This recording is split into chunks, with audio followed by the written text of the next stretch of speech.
What is going on, YouTube? Welcome to my channel. This is Garden with X. If you haven't already, hit that subscribe button.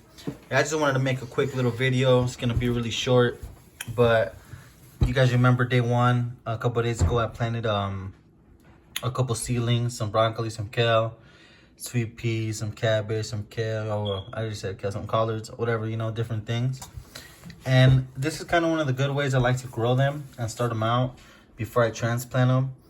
And the reason I like to do this, because you can see all the condensation building up in there. So it just works the same as a greenhouse. Yeah. So it keeps them going, it keeps them good. This is how it looks like right now.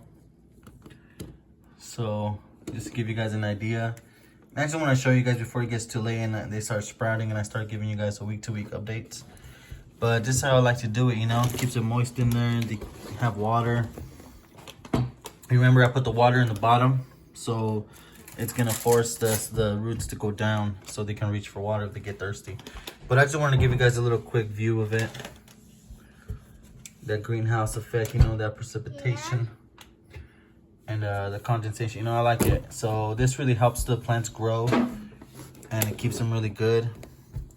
So this is just a little tip, or just the way I like to do it. I like to keep it like this and keep it sealed up. And I just think it really helps it. And really helps them grow strong and pretty quick too. So once they start sprouting and stuff, I'll give you guys the updates. And mainly the week to week, you know. So I hope you guys like it. And I hope you guys, you know, like this little tip and trick or whatever. And I'm sure a lot of people do this. But I try using the round cups. The little disposable, biodegradable little seed starters, but I don't know, I feel like it tangles up the roots all up in each other, so when you transplant them, they just kind of like, they don't really do much. It seems like the roots already get damaged and they just get tied up with one another and they don't really feed and they don't really do good. This is the best results I have. You know, like I said, you know, you water in the bottom too, so the roots pull down and they're separate and they're just they grow, you know, pretty good, and I like it. So when I transplant it, they're ready to start absorbing minerals and they're ready to start absorbing nutrients and start digging into the ground. But yeah, guys, I just want to show you guys the little effect that it has. I don't put them outside, I just put them right here by the windowsill. Every now and then I adjust the ceiling, I mean the little seals right here. Make sure the sun's aiming down at them at all times.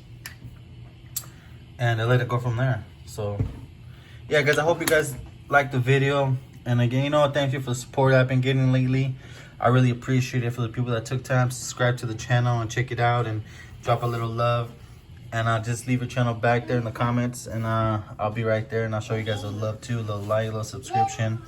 I will be going back to your videos. I like watching people start gardening and trying to learn everything I can from different people because I'm still new at it. So every little tip and trick helps. But yeah, guys, again, this is Garden with X. If you haven't already, hit that subscribe button. And yeah, guys, so I hope you guys liked this little video. Till next time.